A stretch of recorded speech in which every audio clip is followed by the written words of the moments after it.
ተመልክቻለሁ። ሌሎችም ከኢየሱስ ክርስቶስ መስቀል በቀር ትምክህት ከኔ ይራቅ የሚለውን የሐዋርያው የጳውሎስን ንግግር እንደዚሁ ለእንጨቱ መስቀል ሲሰጡት እናያለን። ይሄንን ማስተካከል የኛ ግዴታ። ቃሉ ያለ ቦታው መጠቀስ የለበትም። ኦኬ፣ ይሄ ስለ እንጨት መስቀል የሚያወራ አይደለም። እነዚህንና መሰል ስለ መስቀል የተነሱ መጽሐፍ ቅዱሳዊ ሐሳቦችን ትክክለኛውን ትርጉም the right interpretation እንነጋገራለን ማለት ነው። አሁን በቀጥታ ወደ ቪዲዮ እወስዳችኋለሁ።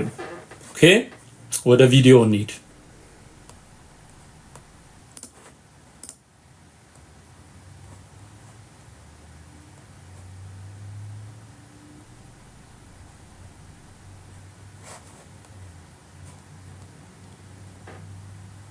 ድምጹ ኦኬ፣ ዌይት አንዴ ድምጹን እዚህ ጋር ላስተካክለው።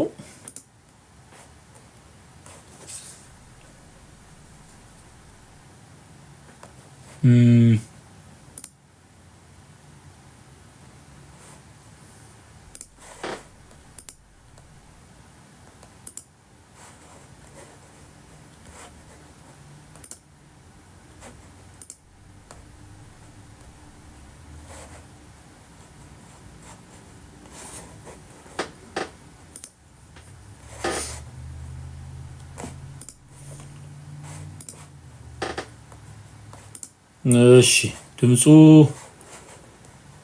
በጣም ዝቅ ያለ ነው። እስቲ አንድ ጊዜ እሱን ሰርች ላድርግና 742 ኦኬ። Her Excellency Adanech Abebe, Mayor of Addis Ababa City Administration, the guest of honor for this colorful feast, will deliver a speech.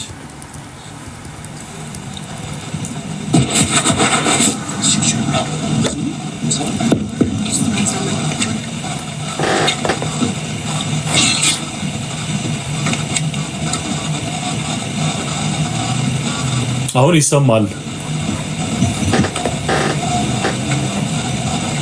ብፁዕ ወቅዱስ አቡነ ማትያስ የኢትዮጵያ ተዋሕዶ ቤተክርስቲያን ተቀዳሚ ፓትርያርክ፣ ክብርት ወይዘሮ ሸዊት ሻንቃ የኢትዮጵያ ባህልና ስፖርት ሚኒስትር፣ ብፁዓን አበው ሊቃነ ጳጳሳት፣ ክቡራትና ክቡራን አምባሳደሮች፣ ጥሪ የተደረገላችሁ እንግዶች፣ ውድ የአዲስ አበባ ከተማ ነዋሪዎች፣ ከሁሉ በማስቀደም ለመላው የኢትዮጵያ ኦርቶዶክስ ቤተክርስቲያን ምእመናንና ምእመናት እንኳን ለመስቀልና ለደመራ በዓል በሰላም አደረሳችሁ ማለት እወዳለሁ። የመስቀል በዓል ሲከበር ከሁሉ በፊት የሚያስታውሰን ጌታችን ኢየሱስ ክርስቶስ ለሰው ልጆች መዳን ሲል በመስቀል ላይ የከፈለውን የፍቅር ዋጋ ነው። በኃጢአት ለጨለመው ዓለም ብርሃን የሆነበት ወደር የሌለው ፍቅር የተገለጠበት የኃይልና የጽናት ምልክት እንደሆነ ይታመናል። መስቀሉን የምንፈልገውና በመገኘቱም መታሰቢያውን የምናከብረውም ለዚሁ ነው። እንደሚታወቀው በሀገራችን የመስቀል በዓል የሚከበርበት ወቅትም የመስቀሉን እውነት እሺ፣ ይሄንን ደጋግመን መስማት ያለብን ይመስለኛል። በጣም ድንቅ ነው። በኃጢአት ለጨለመው ዓለም ብርሃን የሆነው ኢየሱስ ክርስቶስ ነው። ኢየሱስ ክርስቶስ ነው ብርሃን የሆነው። አሜን። ይሄ በጣም አስደናቂ አገላለጽ ነው። ጆሮ ያለው መስማትን ይስማ። ወንድሜ ወንጌል በአንድም በሌላም መንገድ ይነገራል። እግዚአብሔር በአንድም በሌላም መንገድ ይናገራል። ሰው ግን አያስተውልም ተብሎ ተጽፏል። ሰው አያስተውልም፣ እግዚአብሔር ግን ምን ይላል? ይናገራል። ሃሌሉያ! እግዚአብሔር ይናገራል። ኦኬ፣ አሁን ደግሜ አሰማችኋለሁ መልእክቱን ደግሜ አንዴ አሰማችኋለሁ። ሌላው የከተማ ጉዳይ ተነስቷል። ከተናገሩት ንግግር ውስጥ የግድቡ መመረቅና ስራ መጀመር ከሀገራዊ የሆኑ ጉዳዮችም ተንጸባርቀዋል በንግግራቸው ውስጥ እና እሱ ደስታችን ትክክል። ሀገር ስትለማ ደስ የማይለው የማይስቅ ውስጡን ሐሴት የማይሰማው ኢትዮጵያዊ ነው ብዬ አላም። ኢትዮጵያዊ ከሆነ ቦንድ እየገዛ ግድብ ሲያሰራ እስኪያልቅ ድረስ ሲጠባበቅ የነበረ ሰው ምንድነው? ደስተኛ ነው የሚሆነው። በቃ ፍጹም ደስተኛ ነው የሚሆነው። በዚህ የሚከፋው ካለ ወደዛ ከመሄዳችን በፊት እዚህ ጋር ዋናው እኔና እናንተን ኮንሰርን የሚያደርገን የነፍሳት መዳን፣ የሰዎች መትረፍ። የእግዚአብሔር መንግስት በሯ ተከፍቶ በክርስቶስ ኢየሱስ በማመን የዘላለም ሕይወት ማግኘት እንደሚቻል እግዚአብሔር በልጁ አውጇል። ወንጌል ማለት በኢየሱስ አምኖ የዘላለምን ሕይወት መውረስ ይቻላል ብሎ ለሰዎች መንገር ነው፣ የምስራች። አሁን ይሄ የተነገረው ነገር ወንጌል ነው፣ ንጹህ ወንጌል ነው፣ ንጹህ ወንጌል። ደግሜ አንዴ አሰማችኋለሁ። Hereafter, Her Excellency Adanecha Abebe, Mayor of Addis Ababa City Administration, ከሁሉ በማስቀደም ለመላው የኢትዮጵያ ኦርቶዶክስ ቤተክርስቲያን ምእመናንና ምእመናት እንኳን ለመስቀልና ለደመራ በዓል በሰላም አደረሳችሁ ማለት ወዳለሁ። የመስቀል በዓል ሲከበር ከሁሉ በፊት የሚያስታውሰን ጌታችን ኢየሱስ ክርስቶስ ለሰው ልጆች መዳን ሲል በመስቀል ላይ የከፈለውን የፍቅር ዋጋ ነው። በኃጢአት ለጨለመው ዓለም ብርሃን የሆነበት ወደር የሌለው ፍቅር የተገለጠበት የኃይልና የጽናት ምልክት እንደሆነ ይታመናል። ኦኬ፣ ጌታችን ኢየሱስ ክርስቶስ ለሰው ልጆች ሲል የከፈለውን ዋጋ የምናስብበት ይሄም ደግሞ ኃይል እንደሆነ የምናምንበት የምናስብበት ጊዜ ነው የሚል ማብራሪያ ነው የሰጡት። እሺ፣ ጌታችን ኢየሱስ ክርስቶስ ለሰው ልጆች መዳን ሲል በመስቀል ላይ የከፈለውን የፍቅር ዋጋ ነው። ለሰው ልጆች መዳን ወይም ደግሞ የሰው ልጆች ለማዳን ሲል የከፈለውን ውድ ዋጋ የሚያሳይ እደግመዋለሁ። የመስቀል በዓል ሲከበር ከሁሉ በፊት የሚያስታውሰን ጌታችን ኢየሱስ ክርስቶስ ለሰው ልጆች መዳን ሲል በመስቀል ላይ የከፈለውን የፍቅር ዋጋ ነው። በመስቀል ላይ የከፈለው የፍቅር ዋጋ መተኪያ የሌለው የፍቅር ዋጋ። ሃሌሉያ! ክብር ለእግዚአብሔር ይሁን። የፍቅር ዋጋ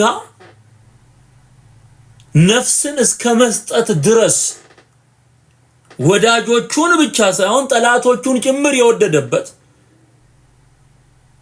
ፍቅሩን የገለጠበት እውነት ነው የተነገረው በመድረኩ ላይ። ሊነገርም ሊባልም የሚገባው ሊታመንም የሚገባው እውነት ይሄ ነው።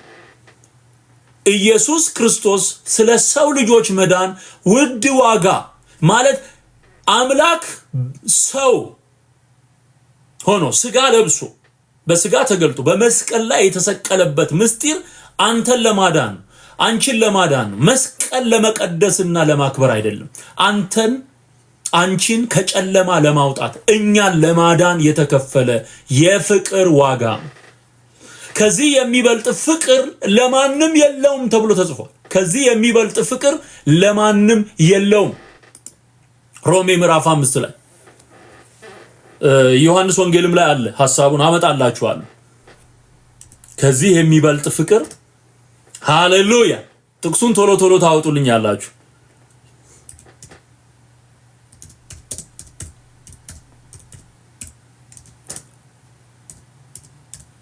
ለማንም የለው። ዮሐንስ ወንጌል ምዕራፍ 15 ቁጥር 13 ነፍሱን ስለ ወዳጆቹ ከመስጠት ይልቅ ከዚህ የሚበልጥ ፍቅር ለማንም የለው። የዮሐንስ ወንጌል ምዕራፍ 5 ቁጥር 13 ሃሌሉያ። ክብር ለእግዚአብሔር ይሁን። እንዴት ደስ ይላል! ከሁሉ በፊት ሊታወቅ የሚገባው ነገር ይሄ ነው። ከሁሉ በፊት ሊታወቅ የሚገባው ለነፍስሽ መዳን፣ ለነፍስህ መዳን፣ ለዓለም ሕዝብ ሁሉ መዳን በመስቀል ላይ ራሱን መስዋዕት ያደረገው ጌታ ኢየሱስ ይሄ ፍቅር ሊታወቅ ይገባል። ይህ ፍቅር ሊነገር ይገባል። እሺ ይሄንን ጥቅስ ማለት ነው አሁን ያነበብኩላችሁ። ጥቅሶቹን ቶሎ ቶሎ ብታወጡልኝ መልካም። ነፍሱን ስለ ወዳጆቹ ከመስጠት ይልቅ ከዚህ የሚበልጥ ፍቅር ለማንም የለው። ማንም ይሄን ፍቅር ሊሰጥህ አይችልም። ማንም ይህንን ፍቅር ሊያጋራህ አይችልም። ማንም በዚህ ፍቅር ልክ ሊወድህ አይችልም። ይህ ፍቅር ነፍስን እስከ መስጠት ነው። ማርያም እንዲህ ባለ ፍቅር ልትወድህ አትችልም። መላእክት እንዲህ ባለ ፍቅር ሊወዱህ አይችልም። አልሞቱልህም። ስለዚህ ሊያድኑህም አይችሉም። ከዚህ የሚበልጥ ፍቅር ለማንም የለውም። ምስጋና ለእግዚአብሔር ይሁን። ሃሌሉያ። እኛ እሱ ስለወደደን እሱ ስላፈቀረን ወደድ ነው እንጂ እኛ ቀድመን አልወደድን ነው። በነገራችን ላይ እሱ ነው ቀድሞ የወደደን። እሱ ነው። ሮሜም ላይ ይሄንኑ ነው የሚናገረው። በልባችን የተትረፈረፈ ሞልቶ የፈሰሰ የእግዚአብሔር ፍቅር ይለዋል ሮሜ ምዕራፍ 5 ላይ። ሃሌሉያ። ሮሜ ምዕራፍ 5 ላይ ላውጣላችሁና ላንብብላችሁ። በጣም አስደናቂ ቃል አለ። ምዕራፍ 5 ቁጥር 6 ጀምሮ ቁጥር 5 ጀምሮ ይቅርታ፣ ምዕራፍ 5 ቁጥር 5 ጀምሮ በተሰጠንም በመንፈስ ቅዱስ የእግዚአብሔር ፍቅር በልባችን ስለፈሰሰ ተስፋ አያሳፍርም ይላል። የእግዚአብሔር ፍቅር በልባችን ስለፈሰሰ ገና ደካሞች ሳለን አለ ክርስቶስ ዘመኑ ሲደርስ ስለ ኃጢአተኞች ሞቷልና። ስለኛ የሞተው ኢየሱስ ክርስቶስ አሁን የሞተልንን የተሰቀለልንን ነው እንጂ አፕሪሺየት ምናደርገው ምናመልከው ምናከብረው ግዑዝ እንጨት አይደለም። የተሰቀለውንና የሞተልንን ሞትን ድል አድርጎ የተነሳውን ጌታ ምናከብረው በየትኛውም አጋጣሚና ሁኔታ ውስጥ። ስለ ጻድቅ የሚሞት በጭንቅ ይገኛልና ስለ ቸር ሰው ግን ሊሞት እንኳን የሚደፍር ምናልባት ይገኝ ይሆናል። ነገር ግን ገና ኃጢአተኞች ሳለን ክርስቶስ ስለኛ ሞቷልና እግዚአብሔር ለኛ ያለውን የራሱን ፍቅር ያስረዳል። ከ5 እስከ 8 ድረስ ያለውን ማውጣት ይቻላል። ሮሜ ምዕራፍ 5 ከቁጥር 5 እስከ 8 ድረስ ያለውን አውጡት። ጌታ ኢየሱስ ይባርክሽ። ክብርት ከንቲባ ጌታ ኢየሱስ ዘመንሽን ይባርክ። እግዚአብሔር ጤናሽን ይባርክ። እግዚአብሔር ስራሽን ያከናውን። ሃሌሉያ። ሮሜ ነው። ሮሜ 5 ከቁጥር 5 ጀምሮ ሃሌሉያ። የማያሳፍር ተስፋ በክርስቶስ ፍቅር የተቀበልነው። ይኸው ተመልከቱ። በተሰጠን በመንፈስ ቅዱስ የእግዚአብሔር ፍቅር በልባችን ስለፈሰሰ ተስፋው አያሳፍርም። የማያሳፍር ተስፋ በዛ ፍቅር ውስጥ ተቀብለናል። ከዛስ ገና ደካሞች ሳለን አለ ደካሞች ሳለን በርትተን አይደለም ሜዳን ነው በራስ ጸጋን በራስ ጥረትና በራስ ጽድቅ አይደለም የሚዳን ነው። ደካማ ነው። ሁሉ ኃጢያትን ሰርተዋል፣ ለእግዚአብሔርም ክብር ጎድሏቸዋል። ከእግዚአብሔር በሆነው በክርስቶስ በሆነው ቤዛነት በኩል እንዲሁ በጸጋው ይጸድቃሉ ነው የሚለው ሮሜ ምዕራፍ 3 ላይ። ስለዚህ ገና ደካሞች ሳለን ክርስቶስ ዘመኑ ሲደርስ ለኃጢያተኞች ሞቷልና ማለት እግዚአብሔር የቀጠረው ጊዜ ነበረ። ለኃጢያተኞች ሞቶ እንዲያድነን ኢየሱስ መጥቶ እንዲቤዠን እግዚአብሔር ፕላን ያደረገው ጊዜና ዘመን ነበር። ያ ጊዜ ዘመኑ ሲደርስ ለኃጢያተኞች ሞቷልና ስለ ጻድቅ የሚሞት በጭንቅ ይገኛልና ስለ ቸር ሰው ግን ሊሞት እንኳን የሚደፍር ምናልባት ይገኝ ይሆናል። ለደግና ለቸር ሰው እንኳን በጭንቅ ነው ተፈልጎ የሚገኘው። ምናልባት ነው እሱ። ነገር ግን ገና ኃጢያተኞች ሳለን ክርስቶስ ስለኛ ሞቷልና እግዚአብሔር ለኛ ያለውን የራሱን ፍቅር ያስረዳል። አሁን የምታየው እግዚአብሔር ለኛ የገለጠው ፍቅር ነው። ኃጢያተኛ ሳለን ስለኛ ስለሞተ ይሄንን ነው በኃጢያት ለጨለመው ዓለም ኢየሱስ ክርስቶስ መስዋዕት ሆኖ በመስቀል ላይ ውድ ዋጋ በመክፈል አድኖናል፣ ከጨለማ ነፃ አውጥቶናል። ከሁሉ አስቀድሞ መታወቅ ያለበት ይህ ነው ሲሉ የተናገሩት ከንቲባ ይሄንን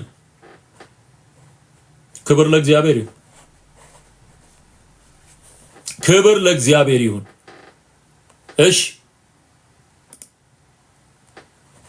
እሺ እንድገመው አንድ ጊዜ። ከሁሉ በፊት የሚያስታውሰን ጌታችን ኢየሱስ ክርስቶስ ለሰው ልጆች መዳን ሲል በመስቀል ላይ የከፈለውን የፍቅር ዋጋ ነው። በኃጢአት ለጨለመው ዓለም ብርሃን የሆነበት ወደር የሌለው ፍቅር የተገለጠበት የኃይልና የጽናት ምልክት እንደሆነ ይታመናል። የከፈለውን የፍቅር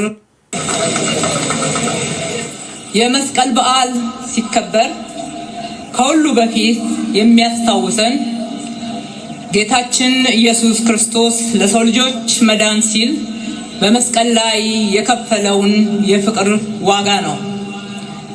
በኃጢአት ለጨለመው ዓለም ብርሃን የሆነበት ወደር የሌለው ፍቅር የተገለጠበት ጨለማ በኃጢአት ጨለማ ውስጥ ለወደቀው ዓለም ብርሃን ሆኖ የተገለጠበት። ሃሌሉያ ሃሌሉያ።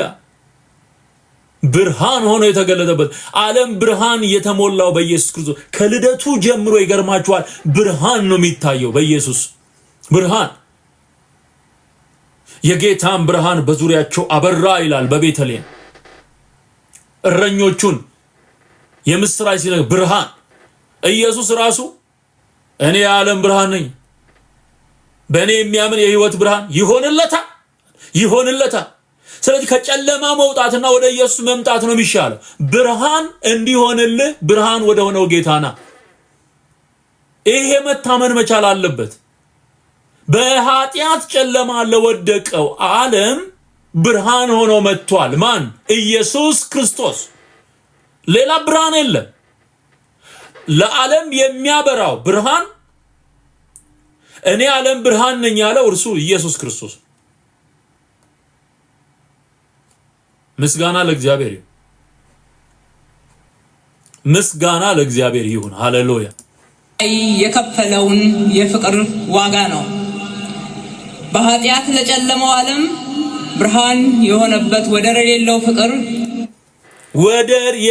ፍቅር ሃሌሉያ ሃሌሉያ ሃሌሉያ። ለዓለም በጨለማ ለተዋጠው ዓለም ብርሃን የሆነበት ወደር የሌለው ፍቅር። ክብር ለእግዚአብሔር ይሁን። ክብር ለእግዚአብሔር ይሁን። ሃሌሉያ ሃሌሉያ ሃሌሉያ። ወደር የሌለው ፍቅር ምንድነው? ወደር ለክርስቶስ ፍቅር ምታመሳክረውና ሚዛን ላይ አብረ ምታስቀምጠው ወደር ወይም ደግሞ ተወዳዳሪ ማለት ተወዳዳሪ ምንድነው? ወደር የለው ፍቅሩ ወደር የለው። እየሰማኸኝ ነው ወንድሜ? ፍቅሩ ወደር የለው። የማንን ፍቅር ነው ካጠገቡ የምታስቀምጠው አንተ? የፍጡራንን ፍቅር የማታውቃቸውን አማልክት ኖ። ይሄ ፍቅር ከእናትም ከአባትም ፍቅር በላይ። ይህ ፍቅር አማልክት ብለህ ከሰቀልካቸው ስዕላቸውን ከሰቀልክላቸው ሁሉ በላይ። ይህ ፍቅር እግዚአብሔርን አገልግለው ካለፉ አገልጋዮች ሁሉ በላይ፣ ከሰማይና ከምድር በላይ። በምድር ላይ ያለ ብርና ወርቅ እንቁና አልማዝ የትኛውም የከበረ ማዕድን የማይወዳደረው ክቡር ነው። ክቡር ወደር አልባ ፍቅር። ሃሌሉያ። ወደር አልባ ፍቅር። እግዚአብሔር ይባርክሽ በሏት። እግዚአብሔር ይባርክሽ። ይሄ የተባረከ የወንጌል ምስክርነት ነው ለኔ። የወንጌል ምስክርነት ለጠቢብ እሰ አሃቲ ቃል ትበቆ ይላሉ ሊቃውንት። ለጠቢብ አንዲት ቃል ትበቃዋለች ይላሉ። ጠቢብ ከሆንክ ይህ ቃል ይበቃል ወንድሜ። በአደባባይ እየተነገረ ያለ ኢየሱስ የማይሰበክበት መስቀል ለብቻው ከፈጣሪ እኩል ምስጋና ይገባዋል ብለህ የምታሟርትበት በዓል መሆን የለበትም። ወንጌል ሊሰበክበት ይገባል። just like this ነፍሱን ለወዳጆቹ ከመስጠት ይልቅ ከዚህ የሚበልጥ ፍቅር ለማንም የለው። እሱ ነው ወደር አልባ ፍቅር የሚባል። ወደር አልባ ፍቅር። ኦ ሃሌሉያ ሃሌሉያ ሃሌሉያ። ክብር ለእግዚአብሔር ይሁን። እሰይ እሰይ እሰይ። አንዴ እንድገመውና እንቀጥላለን። ያስታውሰን ጌታችን ኢየሱስ ክርስቶስ ለሰው ልጆች መዳን ሲል በመስቀል ላይ የከፈለውን የፍቅር ዋጋ ነው። በኃጢአት ለጨለመው ዓለም ብርሃን የሆነበት ወደር የሌለው ፍቅር የተገለጠበት የኃይልና የጽናት ምልክት እንደሆነ ይታመናል። የኃይልና የጽናት ምልክት የክርስቶስ ኢየሱስ ፍቅር መገለጡ፣ በኃጢአት ለጨቀየውና ለጨለመው ዓለም ብርሃን ሆኖ መገለጡ፣ ሕይወት ሆኖ መገለጡ እሱ ኃይል ነው። በመስቀል የሞተልን ጌታ የኛ የመኖራችን ኃይልና ጽናት ነው። ሊስን ብራዘር፣ የመስቀሉ ቃል ለሚጠፉት ሞኝነት ነው፣ ለኛ ለምንድን ግን የእግዚአብሔር ኃይል ነው። የኃይልና የጽናት ምልክት። ሃሌሉያ። ክብር ለእግዚአብሔር ይሁን። ክብር ለእግዚአብሔር ይሁን። የኃይልና የጽናት ምልክት። እሺ ላስጨርስ ሐሳቡን። አሁን ከዚህ በኋላ ያለውን አገራዊም ጉዳይ ስለተላለፈ እሱንም እንስማውና ከዛ በኋላ ወደ ዋና ጉዳያችን እንገባለን። ማለት በመስቀል ዙሪያ የተነገሩ አሁንም በክብርት ከንቲባዋ የተነገረው የመስቀሉ ቃል ለሚጠፉት ሞኝነት ነው፣ ለኛ ለምንድን ግን የእግዚአብሔር ኃይል ነው። የትኛውም ህዝብ ያለ ቀለም፣ ያለ ጾታ፣ ያለ ዘር ልዩነት በክርስቶስ ኢየሱስ አምኖ ዳግመኛ ሲወለድ የመኖር ኃይሉ የመቀጠል ጽናቱ የኢየሱስ ሞትና ትንሣኤ ኃይል ነው። ሰማይ የሚያሻግር ኃይል ነው።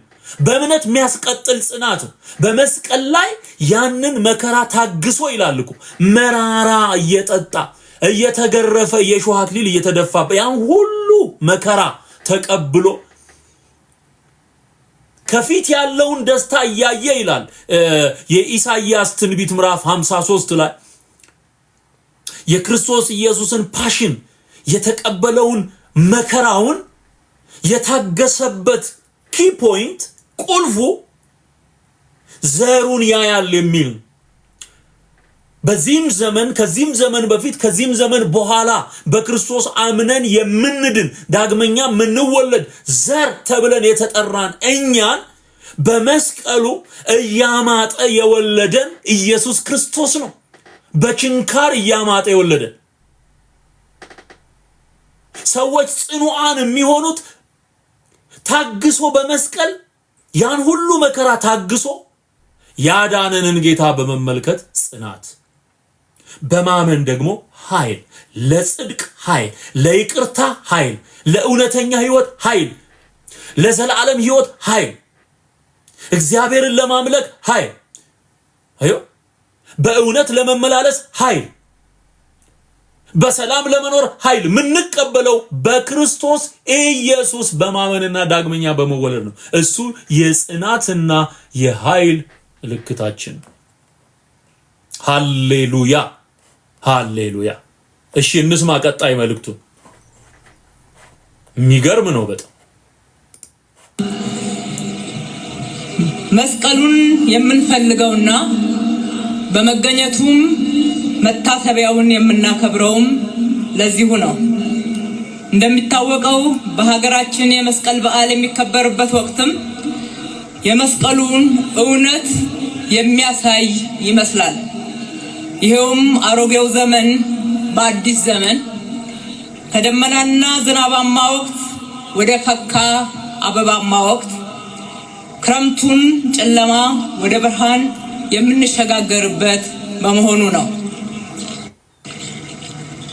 ክቡር አባታችን፣ ክብራትና ክብራን፣ እንደ ሀገር የዘመናት ጨለማን የሚገፋውና የሀገራችን ህዝቦች እንደ መስቀሉ ደመራ ተደምረው በአንድነት መንፈስ በመረባረብ ለፍጻሜ ያበቁት የኢትዮጵያ ህዳሴ ግድብ የተጠናቀቀበትና ለሀገራችን ብርሃናማ ጊዜ የመጣበት ወቅት በመሆኑ እንኳን ደስ ያለን፣ እንኳን ደስ ያላችሁ ማለት እወዳለሁ።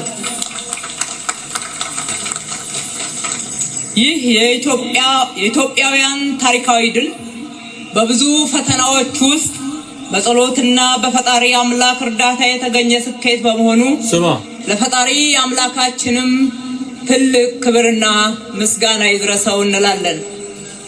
ክብራትን አሜን አሜን።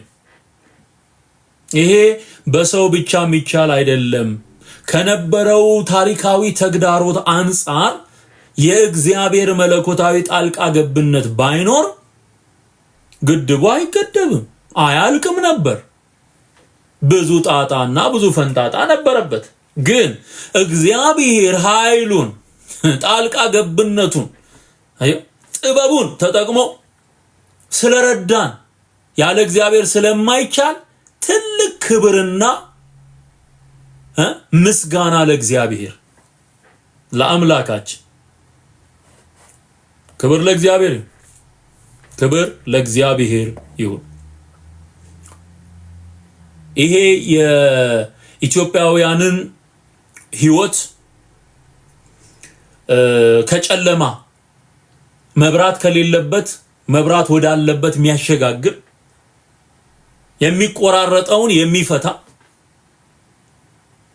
ገቢም ተጨማሪም ገቢ የሚያስገኝ፣ በዙሪያውም እየተነገረን በጠቅላይ ሚኒስትሩም እየተነገረን እንዳለው የአሳ እርባታ በለው በዙሪያው ያሉ የተፈጠሩ ወደ 70 የሚደርሱ ደሴቶች እዛ ላይ ሊሰራ የሚችለው የቱሪዝም ቢዝነስ አስደናቂና አስገራሚ የሆኑ ሐሳቦች አሉ። እነዚህ ሁሉ የሚሆኑት አሁንም በእግዚአብሔር መለኮታዊ ጣልቃ ገብነት ዝም ብሎ አይደለም። እግዚአብሔርን የሚያመሰግን ህዝብ እየተባረከ ነው። ለእግዚአብሔር ዕውቅና የሚሰጥ ገቨርንመንት እየተባረከ ነው የሚሄደው። እመነኝ። ለእግዚአብሔር መለኮታዊ አምላክነቱ ለባህሪው ለረዳትነቱ ሪኮግኒሽን በአደባባይ የሚሰጥ ገቨርንመንት አስፈላጊ ነው። ብለስድ ሆኖ ነው የሚቀጥለው። ተባርኮ ነው የሚቀጥለው። ተባርኮ እውነቴን ነው የምነግራችሁ። እግዚአብሔርን ስሙ እንዳይጠራ የታወጀበት ዘመን ነበር በምድራችን በኢትዮጵያ ላይ። የቅርብ ዘመን ታሪክ ነው። እግዚአብሔር የለም የሚባልበት ዘመን ነበረ እኛ ምድር ላይ። እንደዚህ በአደባባይ የእግዚአብሔር ክብር ከፍ ብሎ እንዲነገር፣ የክርስቶስ አዳኝነት እንዲነገር ተደርጎ ማየት በራሱ it's blessing። ለኔ ትልቅ ደስታ ነው ወንድሞቼና እህቶቼ። ይሄው ትልቅ ደስታ እግዚአብሔርንና የሰራውን ስራ አፕሪሺየት ማድረግ። በቃ እኛ ሰራ ነው ብለው ቢኩራሩ ለብቻ ጥሩ አይደለም። እኛ አደረግነው ብለው ቢኩራሩ ጥሩ አይደለም። ለፈጣሪ ዕውቅና መስጠት፣ ለእግዚአብሔር ዕውቅና መስጠት። አድርገህልኛልና አለ ዳዊት። ዳዊት እኮ ትልቁ ሚስጥሩ ለመባረኩ፣ ዳዊት ነብይ ነበር። ንጉስ ብቻ አይደለም ዳዊት። እግዚአብሔር ከረኝነት አምጥቶ አነገሰው ይላል። ንጉስ ብቻ አይደለም ዳዊት፣ ዘማሪ ነው ዳዊት፣ ነብይ ነው። ነብይ የእግዚአብሔር ሰው ነው ዳዊት። ጸሐፊ ነው፣ ደራሲ ነው።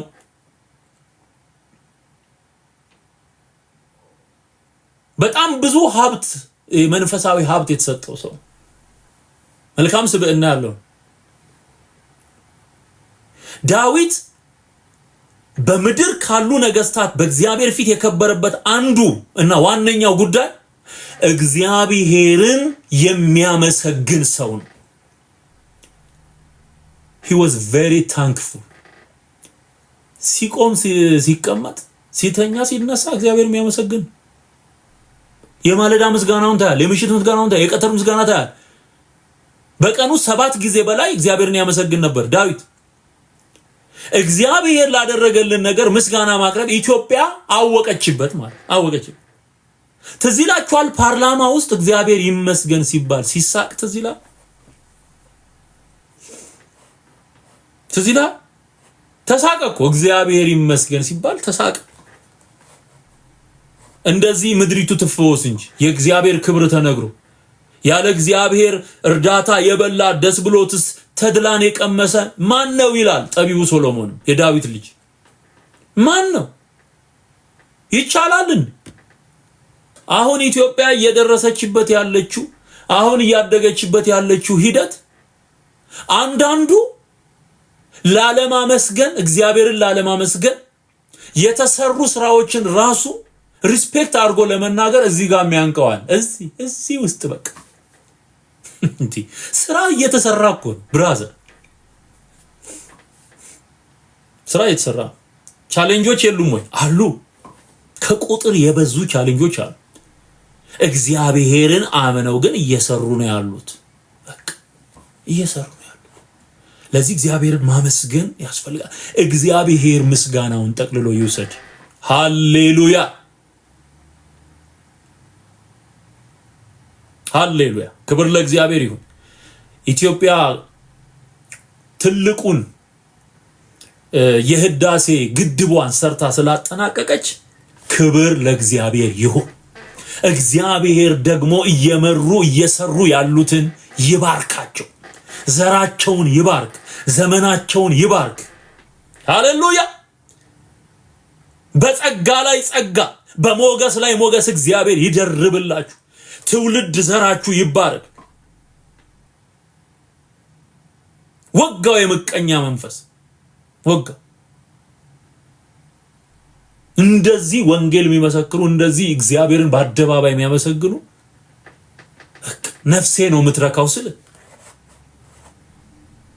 የአብዮቱ ዘመን ተብሎ እግዚአብሔር የለም ሲባል አልነበረም? በረከቷን ተበልቶ የምድሪቱ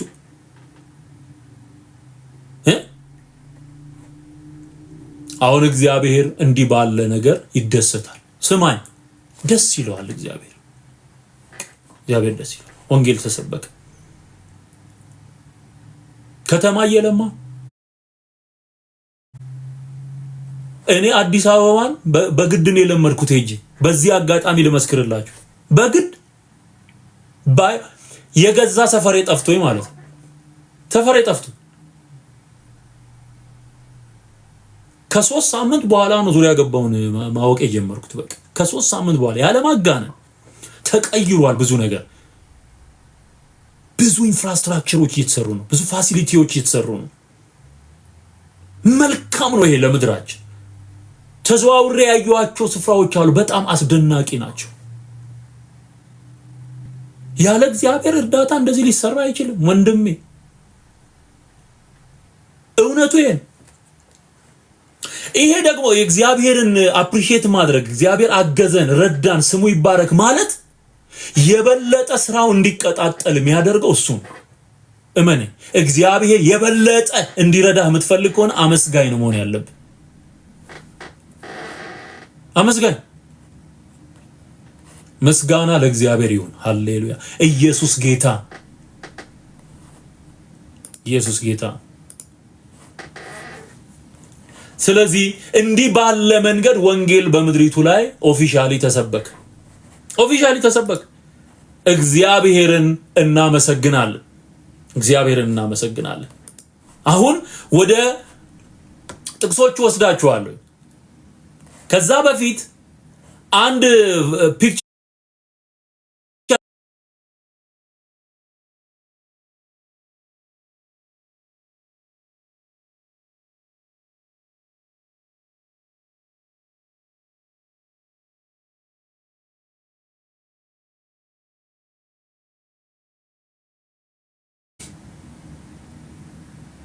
እሺ አሳያችሁ። የጠቀሰው እዛው ደመራው ጋር ሆኖ የጻፈውን እና ያስተላለፈውን ላሳያችሁ።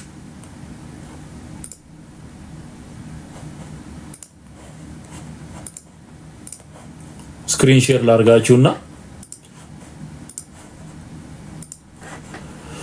ኦኬ ተመልከት። አሁን ይሄ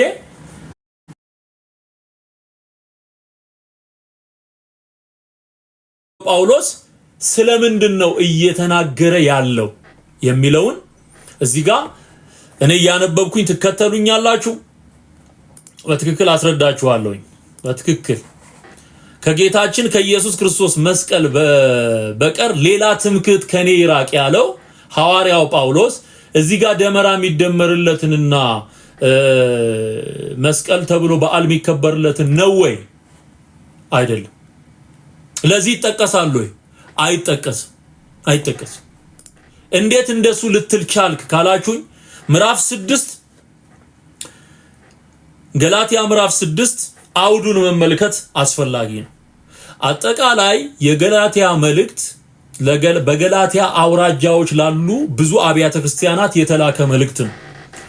ከክርስቶስ ወንጌል ውጪ ሌላ ተጨማሪ ወንጌል ይዘው ካልተገረዛችሁ አትድኑም የሚል አስተምሮ ይዘው ቤተክርስቲያንን ይበጠብጡ ለነበሩ ሳይላኩ ተልከናል ብለው ቤተክርስቲያንን ሲያውኩ ለነበሩ ሰዎች መልስና ለቤተክርስቲያን መረጋጋት ተብሎ የተጻፈ መልእክት ነው የገላትያ መልእክት። ኦኬ እሺ። አሁን ይሄንን ቁጥር 14ን ለመረዳት ከኢየሱስ ክርስቶስ መስቀል በቀር ሌላ ትምክህት ከኔ ይራቅ የምትለዋን ከቁጥር 14 ላይ ቆርጦ አወጣት እንጂ ሙሉ ቁጥር 14 ብቻውን ምን ይላል ካልን፣ ነገር ግን ዓለም ለኔ የተሰቀለበት እኔም ለዓለም የተሰቀልኩበት ከጌታችን ከኢየሱስ ክርስቶስ መስቀል በቀር ሌላ ትምክህት ከኔ ይራቅ ነው የሚለው። አያችሁ፣ አሁን እሱ ለመስቀሉ ነው። ሊትራሊ ለመስቀል፣ ለእንጨቱ መስቀል ለእሉ ክሌቱ ፍጡራን ፈጣሪ ስብሐት ይደልዎሙ እስመ ተአረዩ በክብሮሙ ይእዜኒ ወዘልፈኒ ወለዓለመ ዓለም ለሚለው ድርሰቱ አጋዥ አድርጎ ጳውሎስ የተናገረው ይህንን ቃል ለመስቀል በዓል እንደሚሄድ አድርጎ ወይም ደግሞ አውዱን ባልጠበቀ መልኩ ለደመራው ነው ያዋለው።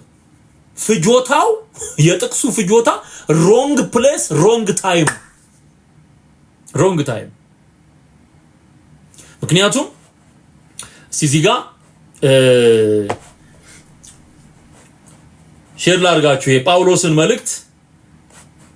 እሺ ቴንክ ዩ አዎ ሙሉን ተመልከቱ። እቺ ሙሉ ቁጥር 14 ላይ ያለችው ሙሉዋን ሐሳብ ይኸው አውድ የሚባል ነገር አለ።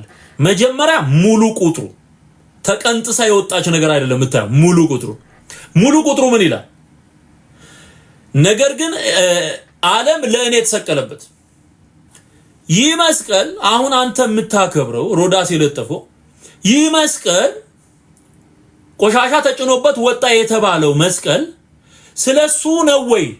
እሱ ላይ ዓለም ተሰቀለ የሚል ቃል አለ ወይ?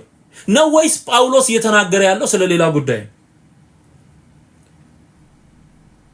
ነገር ግን ዓለም ለኔ የተሰቀለበት አሁን የምታበራው ደመራ የተሰቀለበት ነው ወይ? ዓለም ለአንተ የተሰቀለበት ነው ወይ? ሮዳስ ጳውሎስ ዓለም ለኔ የተሰቀለበት ማለት ዓለሙም ያልተቀደሰውና አሮጌውም ሰው ስጋ ከነክፉ መሻቱ የተሰቀለበት መስቀል ማለት ኢየሱስ በሞቱና በትንሳኤው አሮጌነትን አስወግዶ አዲስ ማንነትን እንደሰጠን መስቀል ብሎ የሚገልጠው ደግሞ የክርስቶስ ኢየሱስን ማዳን እንደሆነ ነው የምንረዳው። እዚህ ላይ ዓለም ለኔ ተሰቅሏል ማለት ዓለም የኔ ገንዘብ ሊሆን እንዳይችል ተሰቅሏል። እባብ ሲገደል ታንጠለጥሏል። እባብ ሲገደል አፈር ልሶ እንዳይነሳ ይንጠለጠላል። ዓለምንም ደግመ ገብተ እንዳታቦካ ኃጢያት ዓለም ላንተ ተሰቅሏል። ወርደን አውርደን እንዳትለብሰው የዓለም የሆነን ነገር በሙሉ አንድ ክርስቲያን መስቀል አለበት። ይህንን ጥቅስ መጠቀም ያለበት እንደ ቅዱስ ጳውሎስ ዓለምን ሰቅሎ ኢየሱስን ለብሶ የሚኖር ነው። ሃሌሉያ። እደግመዋለሁ። ይሄን ጥቅስ መጠቀም ያለበት ሰው ዓለምን ሰቅሎ አዮ ላያወርዳትና ላይለብሳት ሰቅሎ ኢየሱስን አዲሱን ሰው ልበሱት እንደተባለ ኢየሱስን ለብሶ ዳግመኛ የተወለደ ሰው የሚጠቅሰው። ከዚህ በፊት ያለውን ጥቅስ ደግሞ አስነብባችኋለሁ። አውድ ማለት እሱን፣ ኮንቴክስት ማለት እሱን። ሙሉ ምዕራፉ ምን ይላል? ሙሉ መጽሐፉ ምን ይላል? አዮ የሙሉ ምዕራፉን ጀነራል ባክግራውንዱን ሰጥቻችኋለሁ። ለምን እንደተጻፈ አጀንዳው ዓላማው ምን እንደሆነ ነግሬያችኋለሁ። ከዛ ደግሞ ምዕራፍ 6 አለ እግዚአብሔር አይዘበትበትም እያለ የተናገረው ጳውሎስ። አሁን እኮ በዚህ የገላትያ 6 መሰረት የነ ሮዳስ እኮ አምልኮ እግዚአብሔር ላይ መዘበት ነው። አሁን ጥቅሱን ላምጣል እዚህ ጋር እንደውም ይሄንን ፎቶውን ላንሳውና ጥቅሱን ላምጣል ብራዘር ጥቅሱን ላምጣል።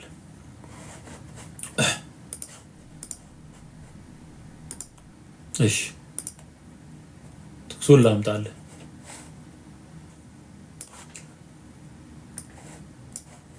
እያነበብ ነው እያሳየዋችሁ ማለት እያሳየዋችሁ እንቀጥል።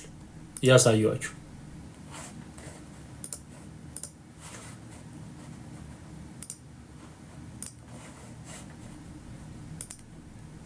share screen. Okay. እሺ ተመልከት ምዕራፍ 6 አሁን ተመልከት። ይሄንን ላንሳው እዚህ ላይ ስላለ ሙሉ በጣም ጥሩ።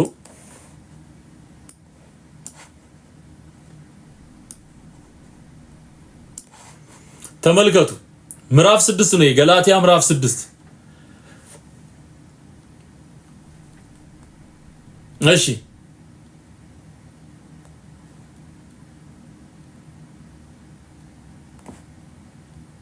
ምዕራፍ 6 ቁጥር 14 ላይ ከመድረሱ በፊት ሐዋርያው ጳውሎስ ስጋን ከነክፉ መሻቱ ስለ መስቀል ይናገራል።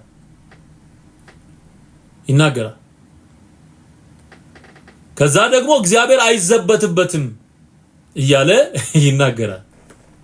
እግዚአብሔር አይዘበትበትም። ሁለቱ ፍጡራን መስቀልና ማርያም የፈጣሪ ምስጋና ይገባቸዋል የሚለው የኦርቶዶክስ ድርሰት እግዚአብሔር ላይ መዘበትም። እግዚአብሔር ላይ ምን ማለት ነው? መዘበት። አትሳቱ ይላል እዚህ ጋር ቁጥር 7ን ተመልከቱ። ገላትያ 5 ቁጥር 7 አትሳቱ፣ እግዚአብሔር አይዘበትበትም። ሰው የሚዘራውን ሁሉ ያንኑ ደግሞ ያጭዳል።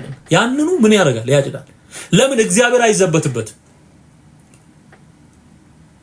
ለሁለቱ ፍጥሯን የፈጣሪ ምስጋና ይገባቸዋል፣ በክብር ተስተካክለዋል የሚለውን ሳታርም ገላትያን ወጥተ ምዕራፍ 6ን ስትጠቅስ አይዘገንንህም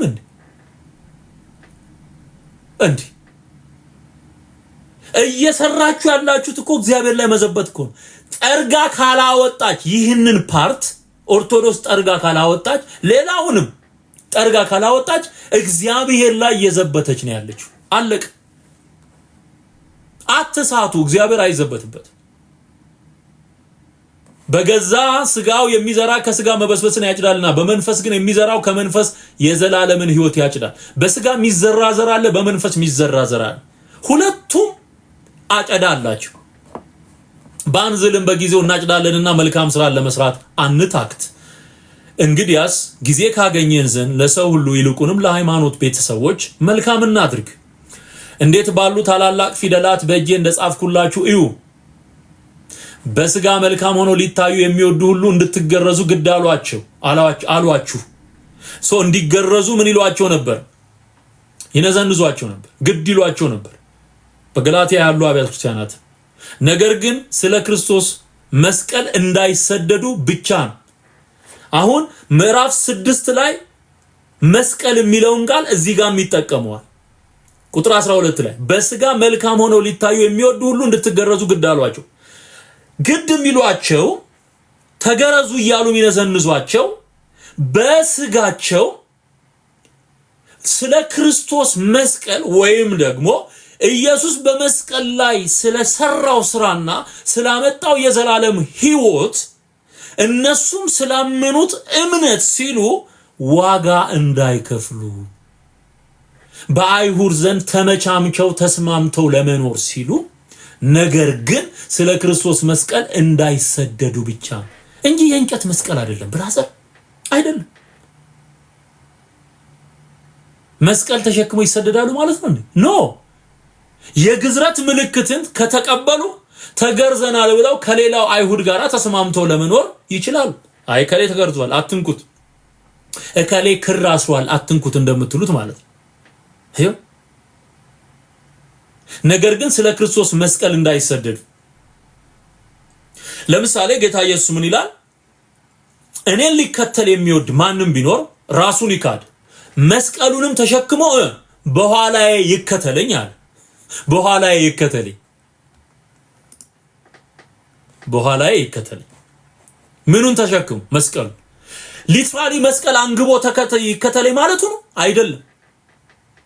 በክርስትና ምክንያት በማመኑ ምክንያት በክርስቶስ ኢየሱስ ዳግመኛ በመወለዱ ምክንያት የሚመጣበትን እያንዳንዱን መከራ እየታገሰ ያን መከራ ተሸክሞ ሰለቸኝ ደከመኝ ሳይል እስከ ሞት ድረስ በመጽናት መቀጠል አለበት ማለት ነው። ስለዚህ እዚህም ጋራ ገላትያ ላይ ሐዋርያው ጳውሎስ የሚናገረው ለመስቀል ስለ መስቀል ሲናገር ስለ እንጨት መስቀል አይደለም፣ ስለ ክርስቶስ መስቀል እንዳይሰደዱ ብቻ ነው ማለት ስላመነው እምነት። አሁን አዲስ ኪዳን የተመሰረተው በክርስቶስ ኢየሱስ ደም ነው። መስቀል ላይ ኢየሱስ ክርስቶስ ምን ሆኗል? ደም አፍስሷል፣ ሞቷል። ከዛ አውርደው ነው በአዲስ መቃብር አኖሩት የሚለው ኢየሱስ የሞተበት ኢየሱስ ደሙን ያፈሰሰበት የተገደለበት ምኑ መስቀሉ። እዛ መስቀል ላይ የተሰቀለው ጌታ አሁን ሐዋርያው ጳውሎስ መስቀሉን እንጨቱን አይደለም እያየ የሚነግር የሞተልህን ጌታ ስለሱ ስትል መከራ ለመቀበል ፈርተ ስትሸሽ ኃጢአት እንደሆነ ነውር እንደሆነ የግዝረትን ምልክት የሚቀበሉት ከአይሁድ ለሚመጣባቸው ቻሌንጅ እንደ መፍትሄ አድርገው ስለነበረ እሱ አይደለም የሚጠቅም። በክርስቶስ ኢየሱስ ኪዳን ጸንተ ብትኖር ትድናለህ፣ ትክክለኛ ክርስቲያን አንተ ነህ እያለን አዮ እንጂ ለእንጨት ተብሎ ስደት የለም። በዚህ ትረዳዋል። ከዛ ቁጥር 13 ደግሞ ምን ይላል? በስጋችሁ እንዲመኩ ልትገረዙ ይወዳሉ እንጂ የተገረዙት ራሳቸው እንኳን ሕግን አይጠብቁ። የግዝረት ምልክት እንዲቀበሉ ያስገድዷቸው ነበር እንጂ መገረዛቸው ከኃጢአት እንዲገላገሉ አላደረጋቸውም። ኢየሱስ ነው ከኃጢአት የሚያድነው። በመስቀል ላይ የሞተው ጌታ ከኃጢአት ያድናል፣ ከሞት ያድናል፣ ከሲኦል ያድናል። አዮ ከሕግ ባርነት ያድናል። በስጋችሁ እንዲመኩ ተገርዘው አስገረዝናቸውና ለማለት እንጂ ይወዳሉ እንጂ የተገረዙት ራሳቸው ሕግን አይጠብቁም። ተገርዞ ሕግን ሊጠብቅ አይደለም ያ ምልክት የሚቀበለው። ሮሜም ላይ ይሄው ተመሳሳይ የሆነ አርጊውመንት አለ በመገረዝና ባለመገረዝ መካከል። ስለዚህ ዋናው በተሰቀለው ጌታ አምነ መዳንህ ነው ከኃጢአት እንድትሸሽ የሚያደርግ በዚህ ዓለም የክርስቶስ ምስክር ሆነ እንድትኖር የሚያደርግ የግዝረት ምልክት መቀበል አይደለም፣ በኢየሱስ አምኖ መዳን። ስለዚህ ኢየሱስ በመስቀል ላይ የከፈለውን ዋጋ የጀመረውን ያንን አዲሱን ኪዳን በእርሱ ደግሞ በማመን በኢየሱስ ክርስቶስ በማመን ያገኘውን ህይወት ኪፕ አድርገህ እንድትቀጥል ነው የሚናገረው። ስለዚህ ይህ ቃል ከእንጨት መስቀል ጋር ምንም አይነት ግንኙነት የለውም። ከዛ በኋላ ምን ይላል? ቁጥር 14 ላይ ነገር ግን ዓለም ለእኔ የተሰቀለበት እኔም ለዓለም የተሰቀልኩበት ከጌታችን ከኢየሱስ ክርስቶስ መስቀል በቀር ሌላ ትምክህት ከኔ ይራቅ። እርግጥ ነው የወንበዴዎቹ መስቀል አለ። የወንበዴዎቹ መስቀል አለ። በቀኝና በግራ የተሰቀሉት ወንበዴዎች መስቀል አለ። መስቀል እኮ ነው እሱ። ኢትስ ጀስት መስቀል መስቀል። ራፐሩ ዘፋኙ አንዳንዴ ተዘቀዘቀ፣ አንዳንዴ ደግሞ ትክክለኛ የሚመስል መስቀል ያደርጋል።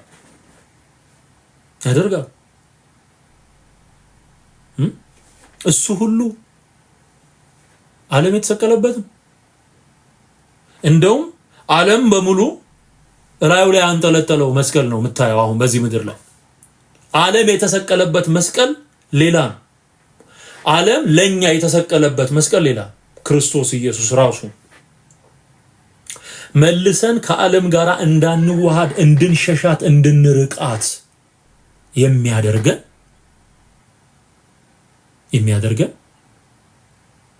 ክርስቶስ ኢየሱስ በመስቀል ላይ የከፈለውን ዋጋ አምነን መዳናችን። ከዚህ መስቀል በቀር ትምክህት ከኔ ይራቃል። በመስቀል እመካለሁ እያለ ነው ጳውሎስ አይደለም። ይሄ ነውር ነው። መለጠፍም የለበት ለማስመሰል ሰው ለማጃጃል መለጠፍም የለበትም። ጳውሎስ የሚመካው በመስቀል ነው አይደለም። እዚሁ ቆሮንቶስ መልእክት ላይ ስትሄዱ የራሱ የጳውሎስ መልእክት ላይ የቆሮንቶስ መልእክት ላይ ማንም የሚመካ ቢኖር በእግዚአብሔር ይመካ ይላል። እስቲ ላውጣው ጥቅሱ፣ ማንም የሚመካ። እዚህም ላይ የመስቀሉ ቃል የሚለውን እናየዋለን። አሁን አንደኛ ቆሮንቶስ ምዕራፍ 1 ቁጥር 31 ላይ ነገር ግን የሚመካ በእግዚአብሔር ይመካ ተብሎ እንደተጻፈው ይሆን ዘንድ ከእግዚአብሔር ዘንድ ጥበብና ጽድቅ ቅድስናም ቤዛነትም በተደረገልን ጥበብ፣ ጽድቅ፣ ቅድስና፣ ቤዛነት በተደረገልን በክርስቶስ ኢየሱስ የሆናችሁ ከእርሱ ነው። ቁጥር 29 ላይ ስጋን የለበሰ ሁሉ በእግዚአብሔር ፊት እንዳይመካ ነገር ግን የሚመካ በእግዚአብሔር ይመካ ተብሎ እንደተጻፈው። አሁን ጳውሎስ የሚያምነው የሚመካ በእግዚአብሔር ይመካ ብሎ ነው የሚያምነው። የራሱ የጳውሎስ መልእክት ላይ ትምክህት በክርስቶስ እንደሆነ ተናግሯል። ሌሎችንም መረጃዎች ሰጣችኋለሁ። ይሄ ብቻ አይደለም። ስለ ትምክህት ሲናገር እዚሁ አንደኛ ቆሮንቶስ ላይ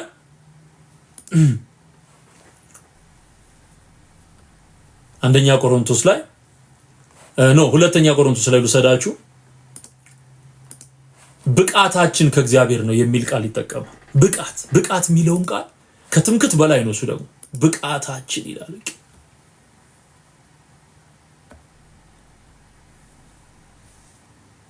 ሄል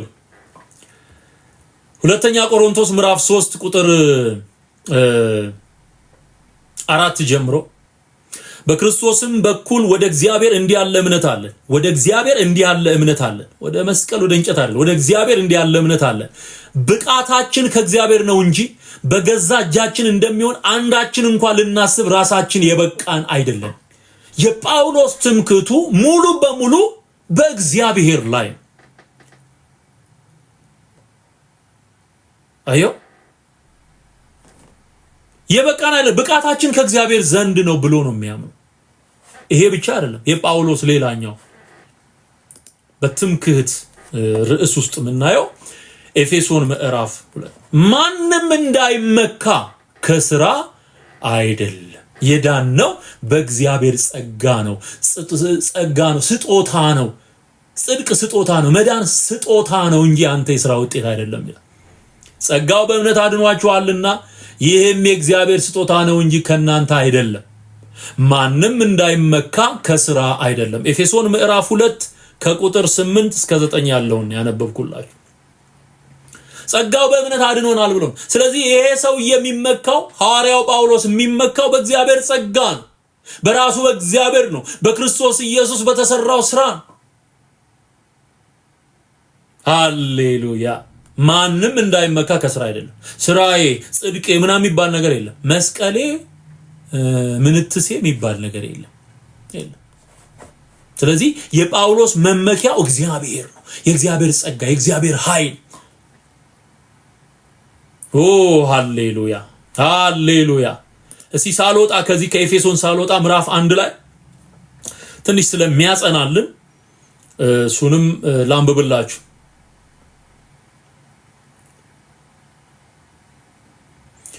ከቁጥር 6 ጀምሮ ተመልከቱት። በውድ ልጁም ኤፌሶን ምዕራፍ 1 ከቁጥር 6 ጀምሮ ነው ማነበው። በውድ ልጁም እንዲያው የሰጠን የጸጋው ክብር ይመሰገን ዘንድ ይህን አደረገ። በውድ ልጁም እንደ ጸጋው ባለጠግነት መጠን በደሙ የተደረገ ቤዛነታችንን አገኘን፣ እርሱም የበደላችን ስርየት። በደሙ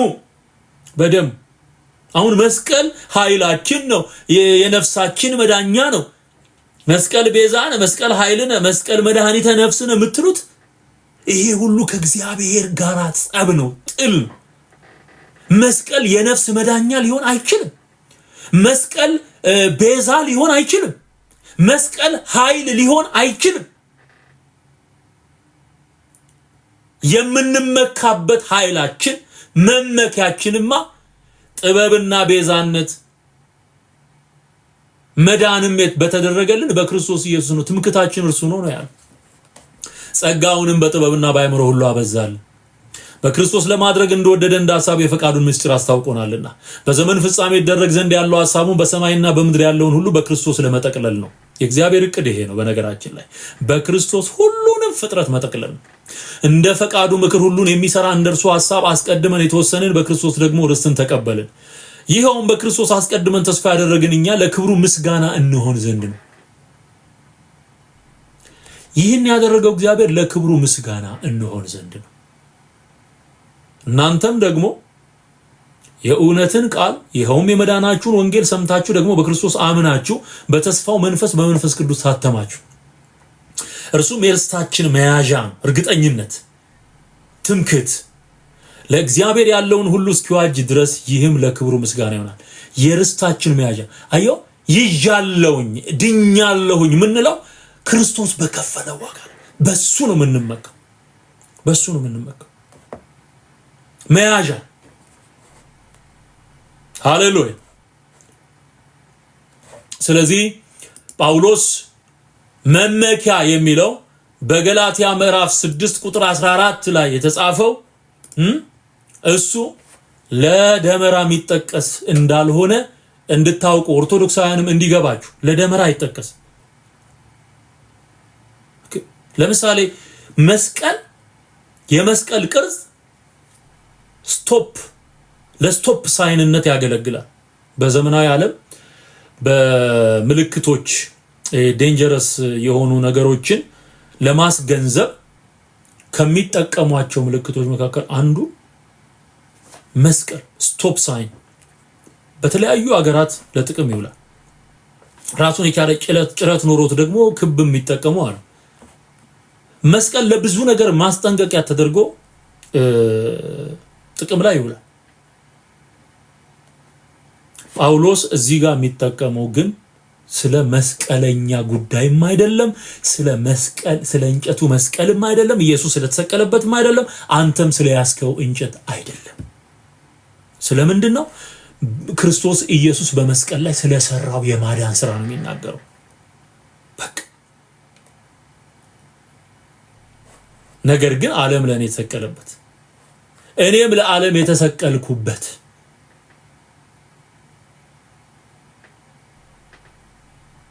እሺ ትምክህት ከኔ ራቅ ይልና ቁጥር 15ን ስታነቡ ደግሞ ሞር ይገልጠዋል። በክርስቶስ ኢየሱስ ያልኩትን በክርስቶስ ኢየሱስ አዲስ ፍጥረት መሆን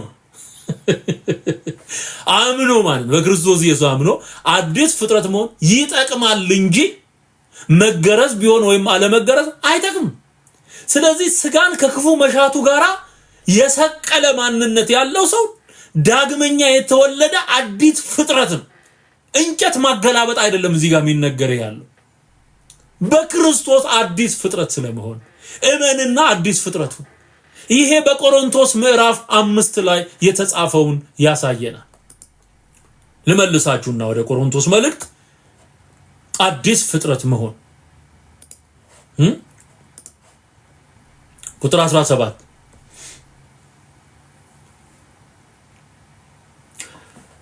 ሁለተኛ ቆሮንቶስ ምዕራፍ 5 ቁጥር 17 ላይ ስለዚህ ማንም በክርስቶስ ቢሆን አዲስ ፍጥረት ነው። ምን አይነት ፍጥረት ነው? አዲስ በማን ሲሆን ነው አዲስ የሚሆነው? በክርስቶስ ሲያምን አሮጌው ነገር አልፏል፣ እነሆ ሁሉም አዲስ ሆኗል። ነገር ግን የሆነው ሁሉ በክርስቶስ ከራሱ ጋር ካስታረቀን የማስታረቅም አገልግሎት ከሰጠን ከእግዚአብሔር ነው። ማንም በክርስቶስ ቢሆን አዲስ ፍጥረት። አሁን ጳውሎስ እየተናገረ ያለው ስለ እንጨት ሳይሆን ሰውየው ስጋን ከክፉ መሻቱ ጋር ሰቀሉ የሚለውን ቃል እስቲ የቱ ጋር ነው አውጥታችሁልኝ ነበር? አሁን ስጋን ከክፉ መሻቱ ጋር ሰቀሉት የእግዚአብሔር የሆኑት የክርስቶስ የሆኑት የሚለው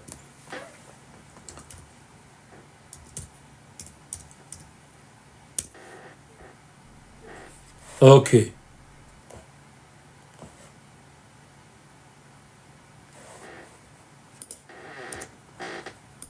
ሰቀሉ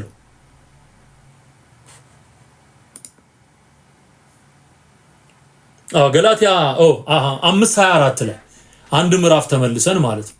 እሺ ተያያዥነት ያለው ስለሆነ በእንትኑ መሰረት በኮንቴክስቱ መሰረት እስቲ ገላትያ 5 ላይ ልመልሳችሁ። ገላትያ 5 አሁን ሁለተኛ ቆሮንቶስ 5:17ን አንብቤላችኋለሁ። ማንም በክርስቶስ ቢሆን አዲስ ፍጥረት ነው የሚለው ገላትያ 6 ላይ ያለውን ለመፍታት ነው ወደ ቆሮንቶስ 5:17 ይሄድ ነው። ምክንያቱም ምንድነው የሚለው በክርስቶስ ኢየሱስ አዲስ ፍጥረት መሆን ይጠቅማል እንጂ መገረዝ ቢሆን ወይም አለመገረዝ አይጠቅምም። ስታነቡት መጽሐፉን አገናኝታችሁ ነው እንጂ በቃቂ ነገር አንስቶ እሷኑ ወስዶ መለጠፍ ለእንጨት ይሄ ተገቢ አይደለም፣ አመጽ ነው። ምዕራፍ 5 ላይ ስለዚሁ ስጋን ስለመስቀል ሐዋርያው ጳውሎስ ምን ይላል? ስንት ላይ አልኳችሁ? ገላትያ ምዕራፍ 5 ቁጥር 24 ላይ ምንድን ነው የሚለው? የክርስቶስ ኢየሱስም የሆኑቱ ስጋን ከክፉ መሻቱና ከምኞቱ ጋር ሰቀሉ። ሮሜ ምዕራፍ 6ን ስታነቡ ተመሳሳይ መልእክት አለው ሐዋርያው ጳውሎስ። አሁን የክርስቶስ ኢየሱስ መሆንና ዳግመኛ መወለድ ማለት ምን ማለት ነው? ምን ማለት ነው ስትል ስጋን ከክፉ መሻቱ ጋር ይሄ ሐዋርያው ዮሐንስ በመልእክቱ አንደኛ ዮሐንስ ምዕራፍ 2 ላይ ዓለም ብሎ የሚገልጣቸውን 3 ነገሮች ይናገራል። ስለ ገንዘብ መመካት፣ የአይን አምሮት እያለ የሚዘረዝራቸው 3 ነገሮች አሉ። እነዚህን መስቀል መቻል ያስፈልጋል። የክርስቶስ የሆኑ መገለጫቸው ምንድነው ካልከኝ ስጋን ከክፉ መሻቱ ጋራ መስቀል። ኢየሱስ ተሰቅሎ አድኖኛል ብቻ አይደለም የሚሉት ስጋን ከክፉ መሻቱ ጋር ማለት ይሄ ስጋ በየዕለቱ በመንፈስ ቅዱስ ኃይል እየተጎበኘ እየተቀደሰ ዘወትር ምኞትን መስቀል መቻል አለበት። ክፉ ምኞት፣ መጎምጀት፣ ስለ ገንዘብ መመካት፣ አጠቃላይ ዓለማዊነት መሰቀል አለበት። ላታወርደው ልትሰቅለው ይገባል። ላታወርደው አዮ የክርስቶስ ኢየሱስም የሆኑቱ ስጋን ከክፉ መሻቱና ከምኞቱ ጋር ሰቀሉ። አሮጌው አዳም አሮጌው ማንነት አዮ ያልተለወጠው ማንነት እሱ መቀረፍ መገፈፍ አለበት። ስለዚህ ያወራ ያለው ሐዋርያው ጳውሎስ ስጋን ከክፉ መሻቱ ጋር ስለመስቀል ነው እየተናገረ ያለው። መስቀል ሲል የክርስቶስን ጉዳይ ነው የሚያነሳው ማለት ነው። በክርስቶስ አምኖ የዳኑ ሰዎች ስጋን ከክፉ መሻቱ ጋር መስቀል አለባቸው። የመጨረሻው የማሳያችሁ ቅድምም ወደዚህኛው ጉዳይ ከመምጣታችን በፊት ጠቀስ አድርጌዋለሁ። አንደኛ ቆሮንቶስ ምዕራፍ 1 ላይ ቁጥር 18 ላይ የመስቀሉ ቃል ለሚጠፉት ሞኝነት ለኛ ለምንድን ግን የእግዚአብሔር ኃይል ነውና የሚለው ቃል። የመስቀሉ ቃል ማለት መስቀል አፍ ኖሮት አይናገርም። ሊስን ብራዘር ይጠቅምሃል። መስቀል አፍ አውጥቶ አይናገርም። እናንተ እንደምትሏቸው ስዕሎች አፍ አውጥታ ተናገረች፣ አፍ አውጥቶ ተናገረ የሚባል ነገር የለም። አይናገርም መስቀል። ሚናገር ስራ ግን ተሰርቷል። የሚጮህ ደም ግን በመስቀል ላይ ተሰውቷል። የሚጮህ ደም፣ የሚናገር ደም ከአቤል ደም ይልቅ የሚሻለውን ወደሚናገር ወደ መርጨት ደም ደርሳችኋል። የሚናገር የሚጮህ ደም የኢየሱስ ደም። የመስቀሉ ቃል ማለት በመስቀሉ ላይ የተሰራው ስራ ለዘላለም የሚናገር ምስክር የሆነ ለሰው ልጆች መዳን የተከፈለ ዋጋ እንደሆነ ይናገራል። ስራው ይናገራል። አንተ አትናገር፣ ስራ ስላንተ ይናገር ሚሉ ሰዎች አሉ። አንተ አትናገር፣ አንተ የምትሰራው ስራ ግን ስለራስህ ሊናገር ይችላል ይላሉ። እውነት ነው፣ ስራ ይናገራል። ለምሳሌ ሰማያት የእግዚአብሔርን ክብር ይናገራሉ ይላል። ሰማያት የእግዚአብሔርን ክብር ምን ማለት ነው? አሁን ሰማይ አፍ አውጥቶ ይናገራል እያለ አይደለም። ድምፅ አውጥቶ ይናገራል እያለ አይደለም። ያ የተዘረጋው ሰማይ በምድር ላይ የተፈጠሩ ፍጥረታት በሙሉ ሰሪ እንዳላቸው ያሳብቃሉ፣ ይናገራሉ። ከዚህ ሁሉ ጀርባ ፈጣሪ እንዳለ እናውቃለን ማለት እንኳን ጀምሯል ሳይንስ። ስለዚህ የመስቀሉ ቃል ማለት ኢየሱስ ክርስቶስ በመስቀል ላይ የሰራው ስራ፣ እሱን የሚያምኑ አሉ፣ ማያምኑ አሉ። ለማያምኑ ሞኝነት ነው። ምክንያቱም ይሄንን ቃል ሐዋርያው ጳውሎስ ሲጽፍ እኛ ግን የተሰቀለውን ክርስቶስን እንሰብካለን ነው እየተናገረ ያለው። እንደዛ እያለ እየተናገረ ያለው። ምክንያቱም አይሁድ ምልክትን ይሻሉ፣ የግሪክ ሰዎች ጥበብን ይሻሉ። ይሄው ቁጥር 23 ላይ እኛ ግን የተሰቀለውን ክርስቶስን እንሰብካለን። የተሰቀለ በመስቀል ላይ የሞተ ማመን ጅልነት ነው የሚመስላቸው። የተሸነፈ እንዴት ይታመናል ብለው ያስባሉ። የነሱ ካልኩሌሽን አሸናፊነት ቆርጦ ገድሎ ንግስና ላይ መውጣት እንጂ ሞቶ ማሸነፍ የሚለውን የእግዚአብሔርን መለኮታዊ አሰራር አይገባውም። ማሸነፍ በመግደል በመጨፍጨፍና የበላይ ሆኖ በመኖር ብቻ የሚገለጥ ይመስላችኋል። ስለዚህ ምልክት ይሻሉ አይሁድ። እነሱም የሚጠብቁት እስራኤልን ታላቅ የሚያደርግ መሲህ መጥቶ ዓለምን ቀጥቅጦ ለነሱ የሚያስገዛ እንደሆነ ነው የሚያስቡት። ስለዚህ ምልክትን ይፈልጋሉ። ሲጠብቁ የለም። የግሪክ ሰዎች ደግሞ በጥበብ ነው የሚደነቁት። አሪዮስፋጎስ በሚባል ስፍራ ተሰብስበው ቀኑን ሙሉ አዳዲስ ነገር በመስማት ነው የሚውሉት። ስለዚህ የሞተ ስትለው አይሰማም። እኛ ግን የተሰቀለውን ክርስቶስን እንሰብካለን። ይህም ለአይሁድ ማሰናከያ ለአሕዛብ ሞኝነት ነው። ሞኝነት ነው። ማን የተሰቀለ ያምናል? ማን የተሰቀለ ይከተላል? ማን ይከተላል? አየው ሜንታሊቲያቸው። እኛ ግን ሚስጥሩን እናውቀው። እኛ ግን የተሰቀለውን እንሰብካለን። ለምን? በመስቀሉ የሞተው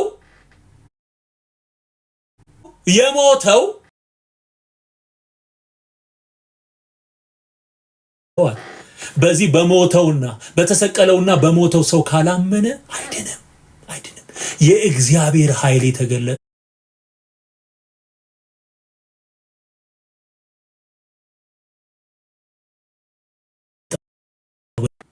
የእግዚአብሔር ኃይል በድካም ውስጥ በመሞት ውስጥ በመሰዋት ውስጥ የተገለጠ ሰዎችን ከሞት የሚነጥቅ ሰዎችን ከዘላለም ጥፋት የሚያወጣ ሰዎችን ከዲያብሎስ እጅ የሚያላቅቅ ከጨለማው ብርታትና ስልጣን የሚያወጣ ኃይል የተገለጠው ኢየሱስ ሲሞት ነው።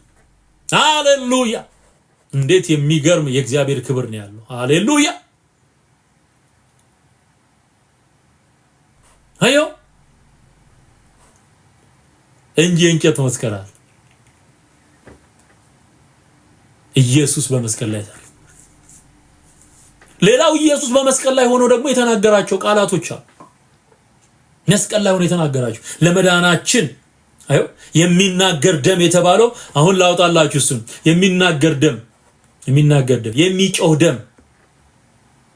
የሚጮህ ደም ዕብራውያን ምዕራፍ 12 ላይ ይሄንን እናንብበው እስቲ።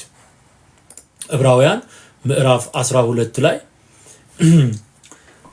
ወዴት እንደደረሱ ይነግራቸዋልና ቁጥር 24ን ተመልከቱ። ዕብራውያን ምዕራፍ 12 ቁጥር 24 የአዲስም ኪዳን መካከለኛ ወደሚሆን ወደ ኢየሱስ ከአቤል ደም ይልቅ የሚሻለውን ወደሚናገር ወደ መርጨት ደም ደርሳችኋል። ወደ መርጨት ደም ደርሳችኋል። ምን ወደሚናገር? የተሻለውን ወደሚናገር የኢየሱስ ደም በሰማይ የሚናገር በአብ ፊት የገባ አብ የተቀበለው የኪዳን ደም የገዛ ደሙን ነው ይዞ ወደ ሰማይቷ መቅደስ የገባ ከግዑዝ እንጨት ወደሚናገር ደም ና ወንድሜ። ሃሌሉያ! የአቤል ደም ወንድሙ እንደገደለው የሚያሳብቅ ፍርድን የሚለምን እንደገደለኝ ፍረድልኝ የሚል ደም። የኢየሱስ ደም ደግሞ የሚያደርጉትን አያውቁምና ይቅር በላቸው የሚል ደም ነው። ይቅር በላቸው። አዩ ስለዚህ የመስቀሉ ቃል ለእንጨት መስቀል አይጠቀስም። ሌሎችም አሉ በጣም ብዙ። ከዚህም በፊት አስተምሬያለሁ። ብዙዎች ለክርስቶስ መስቀል ጠላቶች ሆነው ይመላለሳሉ ይላል ፊልጵስዩስ ላይ አለ። የክርስቶስ መስቀል ጠላቶች ሆነው ይመላለሳሉ ሲል ለእንጨቱ አይደለም። ኢየሱስ በመስቀል ላይ ለሰራው የማዳን ስራና እውነት ሰዎች በዛ አምነው እንደሚድኑ ሲነገር ያንን ለሚያላግጡ በዛ እውነት ላይ ለሚያላግጡ እምቢ ለሚሉ ያ እንዳይሰበክ እንቅፋት ለሚሆኑ የተላለፈ መልእክት ነው። ሆዳቸው አምላካቸው ክብራቸው በነውራቸው የሆነ ወንጌል እንዳይሰበክ እንቅፋት የሚሆኑ እነሱም ለክርስቶስ መስቀል ጠላቶች ሆነው ይመላለሳሉ። ስለዚህ መጽሐፍ ቅዱስን በተጻፈበት አግባብና ኮንቴክስት መረዳት መቻል ከስህተት ያድናል፣ ከጥፋት ያድናል። እግዚአብሔር የተመሰገነ ይሁን። ስለነበረን ጊዜ ሁሉ እግዚአብሔርን እጅግ አድርጌ አመሰግናለሁ። በጣም አስደናቂ ጊዜ እንዳሳለፍን አምናለሁ። ብዙዎቻችሁ በመልእክቱ እንደተባረካችሁ አምናለሁ። እግዚአብሔር ሕዝባችንን ነፃ እንዲያወጣ በተለይ ምስኪኑ ሕዝብ በምድሪቱ ላይ እንዲነገር እያደረገ ነው። ይሄ ደግሞ እግዚአብሔርን የምናመሰግንበት ምክንያት ነውና ክብርት ከንቲባ ያስተላለፈችውን መልእክትም አቅርቤያለሁኝ። ደግሞም ከዛም በኋላ ባለው ጊዜ በተሳሳተ መንገድ የሚተረጎሙ የመጽሐፍ ቅዱስ ክፍሎችን ማስተካከያ ሰጥቻለሁ።